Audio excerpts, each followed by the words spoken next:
Bismillahirrahmanirrahim.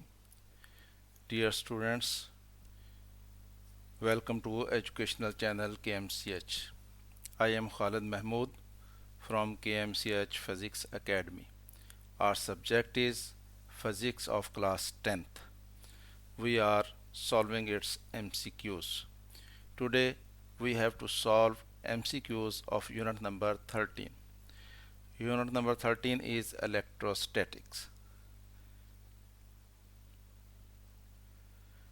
Unit number 13.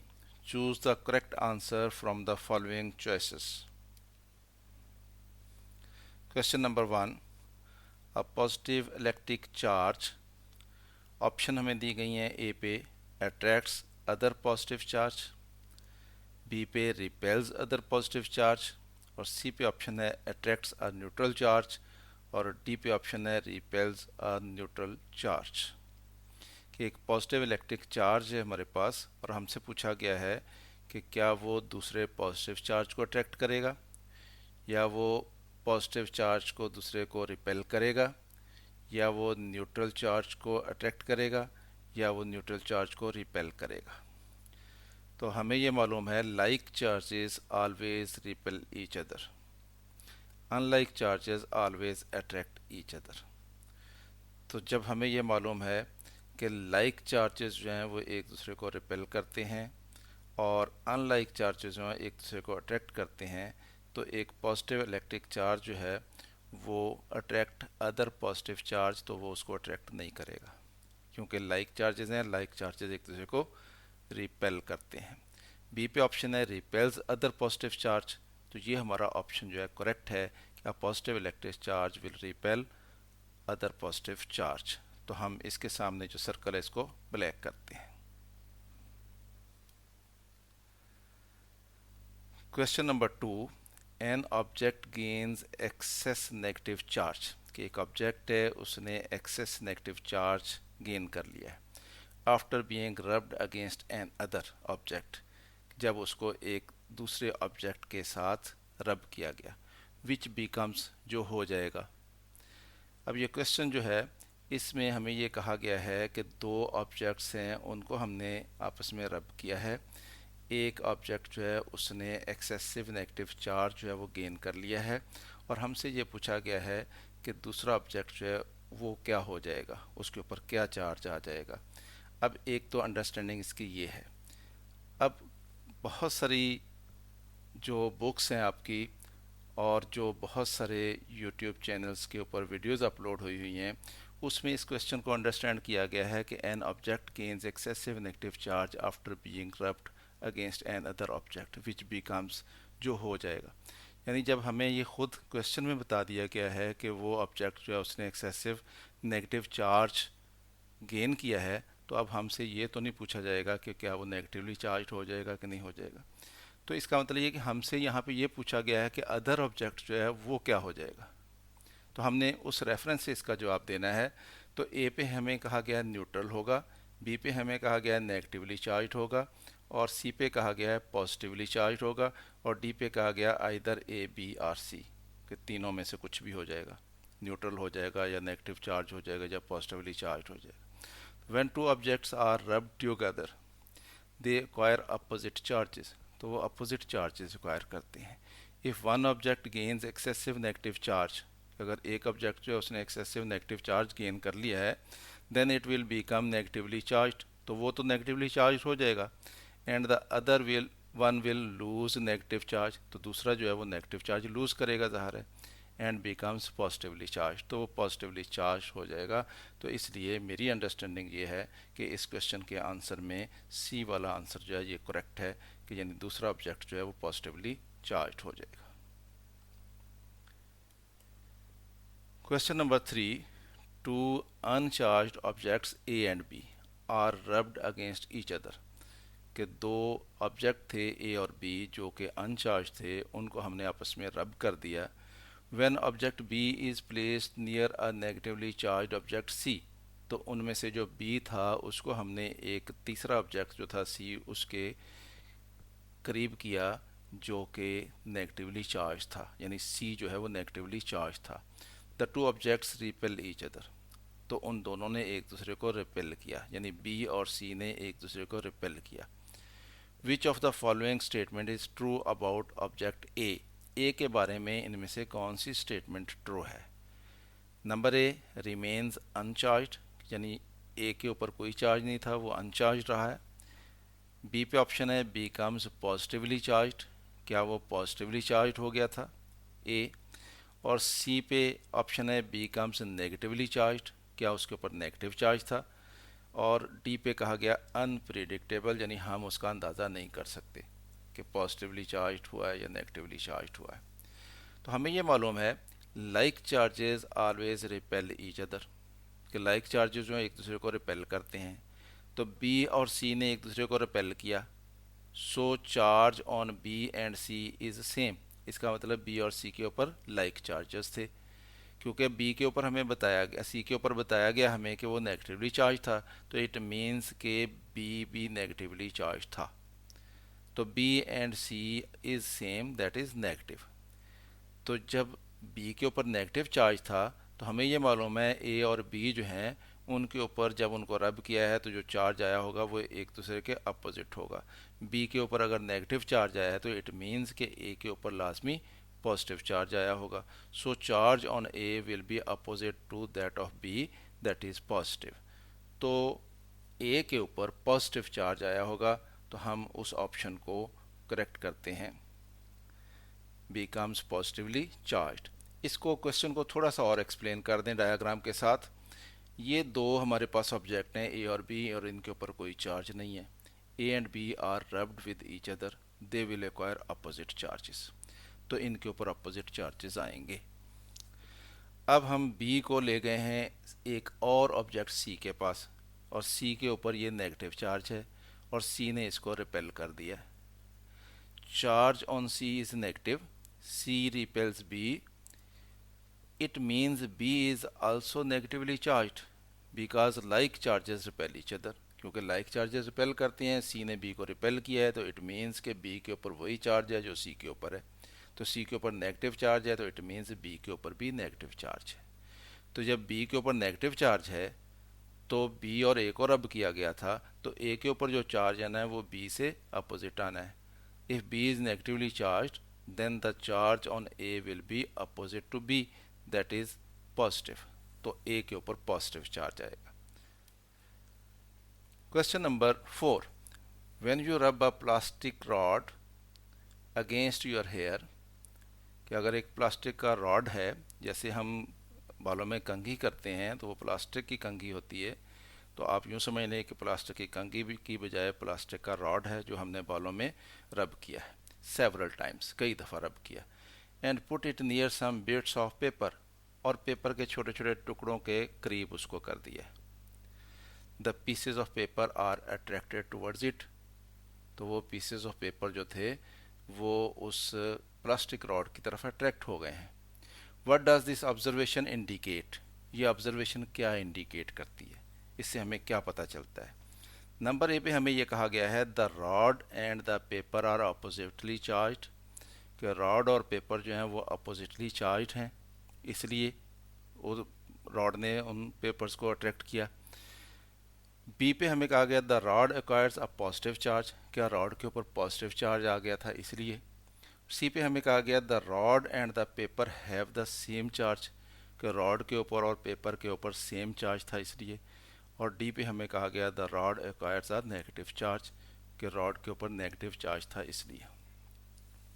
अब इस question के आंसर में भी अक्सर बुक्स में या आपके जो कीज़ छपी हुई हैं या नोट्स छपे हुए हैं मुख्तलिफ अकेडमीज़ के, उन्होंने ए ऑप्शन को करेक्ट किया यहाँ पे, कि the rod and the paper are oppositely charged, और उसकी लॉजिक उन्होंने ये बयान किया कि अपोजिट चार्जेस एक दूसरे को अट्रैक्ट करते हैं, इसलिए वो प्लास्टिक रॉड जो था उसने उन पेपर्स के पीसेस को अट्रैक्ट कर लिया। जबकि ये आंसर दुरुस्त नहीं है, क्योंकि आपकी बुक जो है इसमें जो 13.2 यानी चैप्टर नंबर 13, उसमें जो टॉपिक 13.2 है वो इलेक्ट्रोस्टैटिक इंडक्शन का टॉपिक है, और उसमें कुछ एक्टिविटीज़ बयान की गई हैं, activity number 13.3 and activity number 13.4। वहाँ पे इलेक्ट्रोस्टैटिक इंडक्शन के बारे में हमें बताया गया है कि जब एक बॉडी जो है उसके ऊपर चार्ज होता है और वो किसी दूसरी न्यूट्रल बॉडी के पास हम उसको लेके आते हैं तो उसके चार्ज की वजह से उसमें इंडक्शन हो जाती है। जो उस बॉडी के ऊपर चार्ज होता है वो उस चार्ज को रिपेल कर देता है और जो अपोजिट चार्ज होता है वो दूसरी बॉडी के ऊपर उसके इंडक्शन हो जाती है और उसके करीब आ जाता है, तो इस तरह से वो आपस में एक दूसरे को अट्रैक्ट कर लेते हैं। तो ये इस फेनोमेनन का नाम जो है वो इलेक्ट्रोस्टैटिक इंडक्शन है। तो यहाँ पे जो रॉड ने पेपर के छोटे छोटे पीसेस को अट्रैक्ट किया है वो इलेक्ट्रोस्टैटिक इंडक्शन की वजह से अट्रैक्ट किया है। इस वजह से अट्रैक्ट नहीं किया कि रॉड के ऊपर और उस जो पेपर हैं उनके ऊपर अपोजिट चार्ज था। तो इसलिए ए वाला आंसर जो है उसको मैं दुरुस्त नहीं मानता। तो फिर क्या सूरत हाल है, इसको हम थोड़ा सा एक्सप्लेन कर लेते हैं। The attraction is not the sure test of charge on a body. ये आपकी बुक बयान करती है कि अट्रैक्शन जो होती है is not a sure test of charge on a body. ये श्योर टेस्ट नहीं है कि अगर अट्रैक्शन हो गई है तो इट डज नॉट मीन कि वो बॉडी के ऊपर चार्ज मौजूद है। The pieces of paper are attracted due to the phenomenon of electrostatic induction. वो इलेक्ट्रोस्टैटिक इंडक्शन की वजह से अट्रैक्ट हुए हैं। So we can not say that the rod and the paper are oppositely charge. तो हम ये नहीं कह सकते कि वो अपोजिटली चार्ज हैं, तो हम अंदाज़ा नहीं कर सकते पेपर के ऊपर चार्ज था कि नहीं था। But we are sure that the plastic rod acquire negative charge when rubbed with hair. तो ये तो हमें श्योर है कि जो प्लास्टिक रॉड होता है इसमें टेंडेंसी होती है कि ये नेगेटिव चार्ज एक्वायर करता है, तो जब इसको हेयर्स के साथ हम रब करते हैं तो इसके ऊपर नेगेटिव चार्ज आता है। Plastic has a tendency to acquire negative charge when rubbed with hair.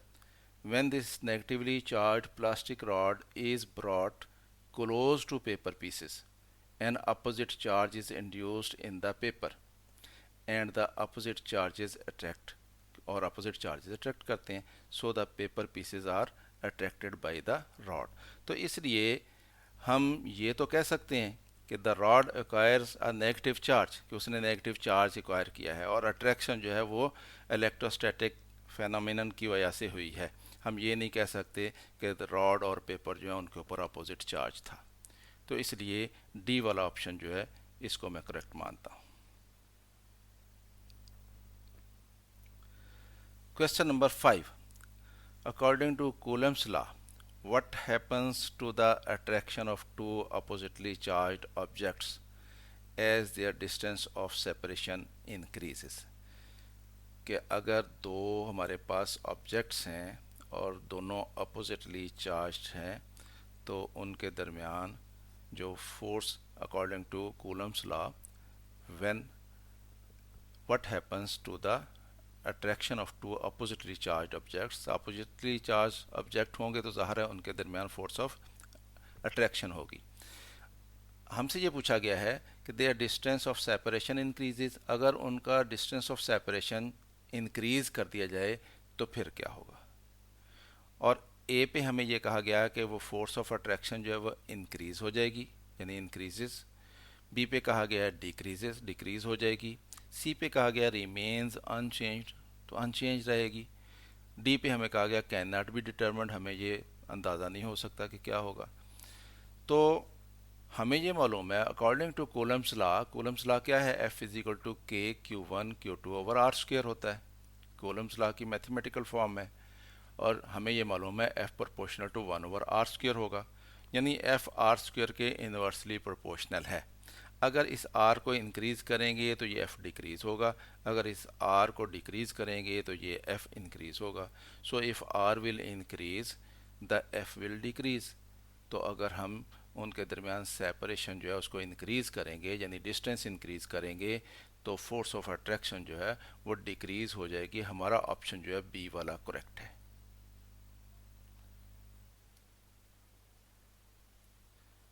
Question number 6. The Coulomb's law is valid for the charges which are कि कूलम्स लॉ जो है वो किन चार्जेस के लिए वैलिड है। नंबर ए पे हमें कहा गया है मूविंग एंड पॉइंट चार्जेस, कि वो मूविंग चार्जेस हों और पॉइंट चार्जेस हों उनके लिए वैलिड है। वैलिड का मतलब होता है सही होना, यानी कूलम्स लॉ किसके लिए सही है। बी पे हमें ऑप्शन दी गई है moving and non point charges, यानी वो मूव कर रहे हों और नॉन पॉइंट चार्जेस हों उनके लिए वैलिड है। और सी पे हमें ये कहा गया है स्टेशनरी हों एंड पॉइंट चार्जेस हों, यानी वो साकन हों और पॉइंट चार्जेस हों। और डी पे हमें कहा गया स्टेशनरी हों, यानी एक जगह पे ठहरे हुए हों, रुके हुए हों, मूव ना कर रहे हों, साकन हों। एंड लार्ज साइज चार्जेस, और लार्ज साइज हो उनका, तो उसके लिए वैलिड है। तो कूलम्स लॉ क्या कहता है? Coulomb's law is valid only for point charges whose sizes are very small as compared to the distance between them, कि उनका जो साइज हो वो उनके दरमियान जो डिस्टेंस है उसके साथ कंपैरिजन करें तो वो बहुत ही कम हो। दूसरे मानों में यूँ कह सकते हैं कि पॉइंट चार्जेस हो। It is not valid for moving charges, moving charges के लिए कूलम्स लॉ वैलिड नहीं होता। क्यों नहीं होता?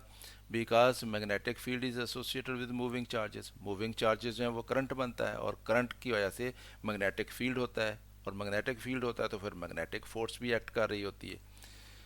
तो इसलिए कूलम्स लॉ जो है वो सिर्फ वैलिड होता है जो हमारे पास पॉइंट चार्जेस हों और वो एट रेस्ट हों, यानी स्टेशनरी हों। तो स्टेशनरी एंड पॉइंट चार्जेस, ये सी पे ऑप्शन मौजूद है, इसलिए हमारा सी वाला ऑप्शन करेक्ट है। Question number 7, a positive and a negative charge are initially 4 centimetre apart, के उनके दरमियान 4 सेंटीमीटर का डिस्टेंस था उनके सेंटर्स के दरमियान, एक पॉजिटिव था और एक नेगेटिव था। तो ज़ाहिर है उनके दरमियान फोर्स ऑफ अट्रैक्शन होगी। When they are moved closer together so that they are now only 1 centimetre apart, तो हमने उनको करीब कर दिया, यानी 4 सेंटीमीटर से उनके दरमियान जो डिस्टेंस था उसको कम करके 1 सेंटीमीटर कर दिया। The force between them is, तो अब उनके दरमियान फोर्स कितनी हो जाएगी?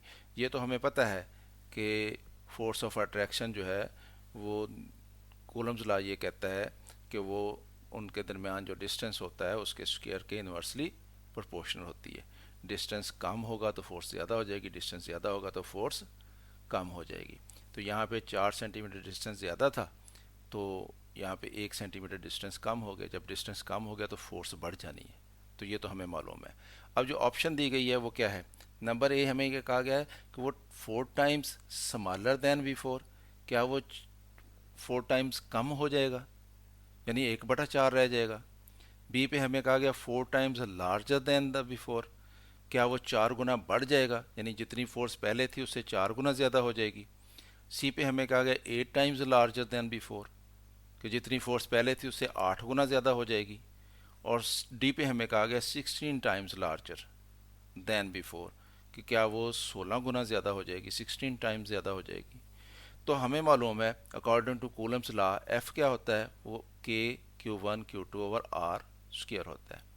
तो जब ये 1 सेंटीमीटर डिस्टेंस था हम उसको F1 सेंटीमीटर कह लेते हैं, तो क्या हो जाएगा के Q1 Q2/R की जगह पे क्या आ जाएगा 1, तो ये 1 का स्क्वायर 1 नहीं होता, तो ये के Q1 Q2 इतनी फोर्स ऑफ अट्रैक्शन होगी। और जब 4 सेंटीमीटर का फासला होगा तो कितनी फोर्स होनी है, तो F 4 सेंटीमीटर पे के Q1 Q2 अब डिस्टेंस जो है वो 4 सेंटीमीटर लग जाएगा, 4 का स्क्वायर आएगा। तो 4 का स्क्वायर क्या होता है 16, तो 16 को हम इधर ले जाते हैं, तो 16F at 4 centimetre is equal to, इधर हमारे पास के Q1 Q2 रह जाएगा। अब के Q1 Q2 क्या है, ये तो हमारे पास एफ सी एट 1 सेंटीमीटर है, तो इसकी जगह पे एफ एट 1 सेंटीमीटर लगा लेते हैं। तो इसका मतलब ये कि 1 सेंटीमीटर डिस्टेंस पे जो फोर्स होनी है वो 16 ज़रब 4 सेंटीमीटर के फासले पे जो फोर्स होनी है वो उसके बराबर होगी। यानी इसका मतलब ये कि 1 सेंटीमीटर डिस्टेंस करने से जो फोर्स है वो 16 गुना बढ़ जाएगी। तो it means 16 times larger than before, तो ये हमारा ऑप्शन डी पे करेक्ट है।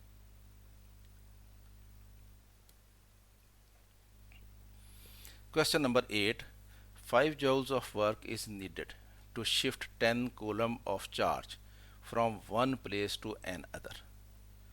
कि एक जगह से दूसरी जगह हमने 10 कूलम चार्ज को शिफ्ट किया, उसके लिए 5 जूल काम की ज़रूरत पड़ी हमें करने की। The potential difference between the places is, तो उन दोनों पॉइंट्स के दरमियान, उन दोनों प्लेसेस के दरमियान पोटेंशियल डिफरेंस कितना होगा, ये हमसे पूछा गया है। और हमें कहा गया है ए पे ऑप्शन दी गई 0.5 वोल्ट होगा, बी पे ऑप्शन दी गई 2 वोल्ट होगा, सी पे ऑप्शन दी गई 5 वोल्ट होगा और डी पे ऑप्शन दी गई 10 वोल्ट होगा।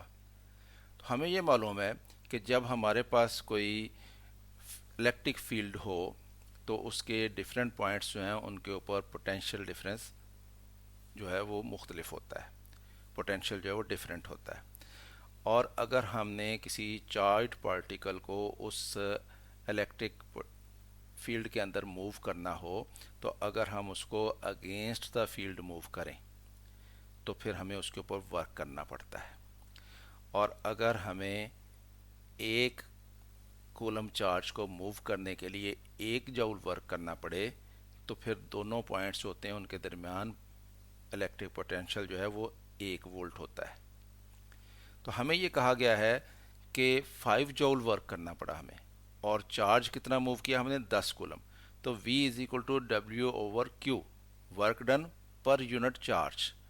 तो वर्क कितना करना पड़ा हमें, 5 जूल, और चार्ज कितना मूव किया हमने, 10 कूलम।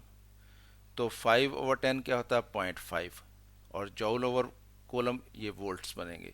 तो इसका मतलब ये है कि उन दोनों पॉइंट्स के दरमियान 0.5 वोल्ट्स का पोटेंशियल डिफरेंस था, यानी पोटेंशियल का फ़र्क जो है 0.5 वोल्ट है। तो इसलिए हमारा ऑप्शन ए पे दुरुस्त है, 0.5 volt.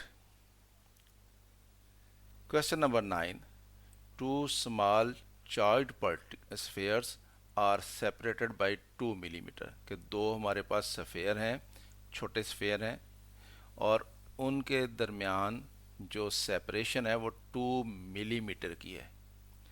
Which of the following would produce the greatest attractive force, तो इनमें से जो हमें ऑप्शन दी गई हैं, किस ऑप्शन के तहत उनमें जो फोर्स ऑफ अट्रैक्शन होगी वो ग्रेटेस्ट होगी, यानी सबसे ज़्यादा फोर्स ऑफ अट्रैक्शन जो है वो कैसे होगी, ये हमें पूछा गया है।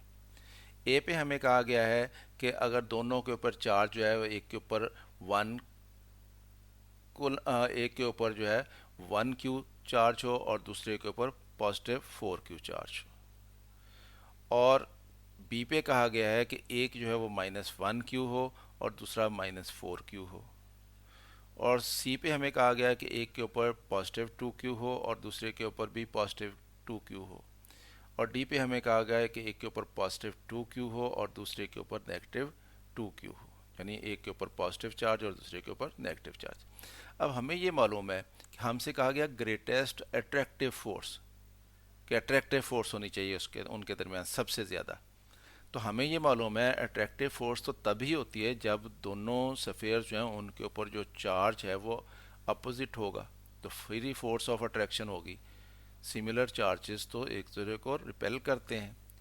तो इसका मतलब ये है कि अगर चार्ज दोनों के ऊपर सिमिलर हों, वो जितने मर्जी हों, तो वो तो रिपेल करेंगे, तो अट्रैक्ट तो करेंगे नहीं। तो हमारे पास ऑप्शन ए में ये भी पॉजिटिव चार्ज है, ये भी पॉजिटिव चार्ज है, तो ये तो रिपेल करेंगे। यहाँ पे ये भी नेगेटिव चार्ज है, ये भी नेगेटिव चार्ज है, लाइक चार्जेस हैं, ये भी रिपेल करेंगे। यहाँ पे पॉजिटिव चार्ज है और यहाँ पे भी पॉजिटिव चार्ज है, तो ये भी लाइक चार्जेस हैं, रिपेल करेंगे। सिर्फ डी ऑप्शन पे हमारे पास अपोजिट चार्ज हैं, ये पॉजिटिव है और ये नेगेटिव है। तो इसका मतलब ये हुआ कि ये डी वाली ऑप्शन अगर होगी कि एक स्फीयर के ऊपर 2 कूलम चार्ज होगा और दूसरे के ऊपर -2 कूलम चार्ज होगा, तो तभी फोर्स ऑफ अट्रैक्शन जो है वो सबसे ज़्यादा होगी। तो like charges repel each other, only opposite charges will attract each other, opposite charges are only at option D. तो इसका मतलब ये हुआ कि हमारे पास ऑप्शन डी ही करेक्ट आंसर है। Question number 10, electric field lines number A always cross each other, कि वो हमेशा एक दूसरे को क्रॉस कर जाती हैं। बी पे ऑप्शन है नेवर क्रॉस ईच अदर, वो कभी एक दूसरे को क्रॉस नहीं करती। सी पे ऑप्शन है cross each other in the region of strong field, कि जहाँ पे स्ट्रॉन्ग फील्ड होता है वहाँ पे एक दूसरे को क्रॉस करती हैं। और डी पे हमें कहा गया है cross each other in the region of weak field. तो अगर हमारे पास इलेक्ट्रिक चार्जेस मौजूद हों और वो कई सारे चार्जेस हों और उन सारे इलेक्ट्रिक चार्जेस का अपना अपना फील्ड हो, तो उनकी इलेक्ट्रिक लाइंस ऑफ फील्ड जो हैं वो सबकी वजह से प्रोड्यूस होंगी, लेकिन इलेक्ट्रिक लाइंस ऑफ फोर्स जो हैं वो कभी भी एक दूसरे को क्रॉस नहीं करती हैं। जो इलेक्ट्रिक लाइन ऑफ फोर्स होती है वो ये शो करती है कि वहाँ पे पॉजिटिव चार्ज जो है उसकी मोशन की डायरेक्शन क्या होनी है। तो एक पॉजिटिव चार्ज जो है जब हम उसको किसी भी पॉइंट पे रखेंगे, मुख्तलिफ फील्ड्स हों अगर मौजूद, तो वो सिर्फ एक ही डायरेक्शन में मूव करता है, वो 2 3 4 डायरेक्शंस में मूव नहीं कर सकता। तो इसलिए वहाँ पे लाइन ऑफ फोर्स जो होती है वो उसकी डायरेक्शन सिर्फ एक ही बनती है। तो लाइंस ऑफ फोर्स जो है वो एक दूसरे को क्रॉस नहीं करती कभी भी। तो इसलिए हमारा ऑप्शन जो है वो बी वाला दुरुस्त है, never cross each other. Electric lines, field lines never cross each other, B वाला ऑप्शन हमारा करेक्ट है। Question number 11, capacitance is defined as. Capacitance को हम डिफाइन करते हैं किस तरह से। ए पे ऑप्शन दी गई है, कैपेसिटेंस को सी से रिप्रेजेंट किया जाता है, कैपेसिटेंस वी सी होती है। बी पे हमें कहा गया क्यू ओवर वी होती है, सी पे कहा गया क्यू वी होती है, और डी पे कहा वी ओवर क्यू होती है। तो हमें यह मालूम है कि चार्ज जो है वो प्रोपोर्शनल टू होता है पोटेंशियल डिफरेंस के, कि अगर दो प्लेट्स हैं हमारे पास, उनके ऊपर पोटेंशियल डिफरेंस जितना ज़्यादा होगा उतना ज़्यादा वो चार्ज स्टोर करेंगे, यानी कैपेसिटर उतना ही ज़्यादा चार्ज स्टोर करता है जितना उसकी प्लेट के दरमियान पोटेंशियल डिफरेंस ज़्यादा होता है।